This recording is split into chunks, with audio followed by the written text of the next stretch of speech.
Hello, everyone. Welcome to the Newsbrowse News broadcast.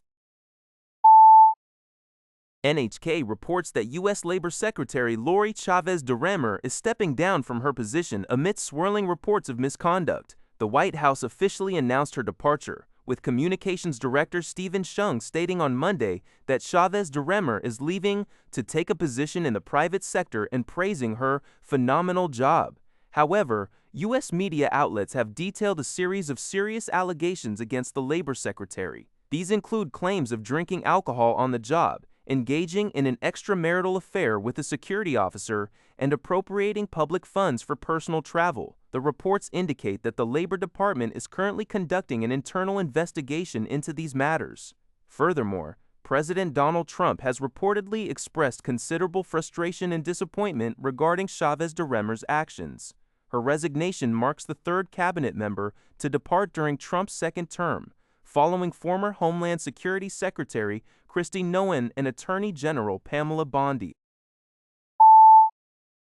NPR reports that Japan's cabinet, led by Prime Minister Sanae Takaichi, has officially approved scrapping the country's post-war ban on lethal weapons exports. This marks a significant departure from its pacifist policy, aiming to bolster Japan's arms industry and enhance defense cooperation with international partners. The decision paves the way for the future sale of advanced military hardware, including next-generation fighter jets and combat drones.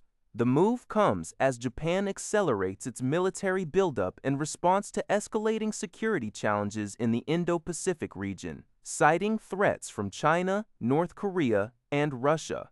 While drawing criticism from China, the policy change has been largely welcomed by defense allies like Australia, with other countries in Southeast Asia and Europe also showing interest. Opponents within Japan argue the change violates the pacifist constitution, potentially heightening global tensions and jeopardizing the safety of the Japanese populace. Chief Cabinet Secretary Minoru Kihara stated the new policy aims to ensure Japan's safety, contribute to regional and international peace, and strengthen the domestic industrial base. The new guidelines lift previous restrictions on military supplies, allowing exports of fighter jets, missiles, and destroyers to 17 countries with defense agreements, though lethal weapons will not be exported to countries at war. Algeria reports that Japan's cabinet under Prime Minister Sanae Takaichi has decided to lift the ban on exporting lethal weapons, including fighter jets, marking a significant departure from its post-World War II pacifist constitution. Previously, Japan's military exports were restricted to non-lethal arms, such as those for surveillance and minesweeping, a policy in place since 1967 and enacted in 1976. Prime Minister Takaichi stated that with this amendment, transfers of all defense equipment will, in principle, become possible, with recipients limited to countries committed to using them in accordance with the UN Charter. Citing an increasingly severe security environment, Japan's Chunichi newspaper reported that at least 17 countries will be eligible to purchase Japanese-made weapons, with the list potentially expanding through bilateral agreements. The policy shift comes as Japan and Australia recently signed a $7 billion deal for Mitsubishi Heavy Industries to build warships for the Australian Navy. Meanwhile, reports indicate the Prime Minister sent an offering to the controversial Yasukuni Shrine, which honors convicted war criminals. NTD News reports that Jeff Bezos' rocket company Blue Origin has grounded its New Glenn rocket following a failed launch over the weekend. The company attributed the failure to a faulty engine in the rocket's upper stage, which resulted in the satellite being deployed into an incorrect orbit, rendering it unusable. The Federal Aviation Administration, FAA, and Blue Origin have initiated an investigation into the incident.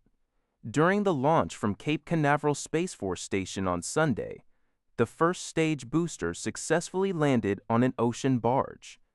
However, the upper stage's inability to achieve the necessary orbit for the satellite to operate led to its re-entry into the atmosphere on Monday. This marked only the third flight for the New Glenn, a massive rocket vital for NASA's Artemis moon program. where it's expected to launch Blue Moon lunar landers. SpaceX's Starship is also a contender for moon astronaut missions by 2028. The 320-foot-tall rocket is named after astronaut John Glenn. From Al Jazeera, Ali Aoun, Algeria's former Minister of Industry and Pharmaceutical Production, has been sentenced to 5 years in prison for corruption. The Economic and Financial Criminal Court in Algiers convicted him in a high-profile case concerning the irregular sale of ferrous and non-ferrous metal waste, a scheme that violated public asset management rules.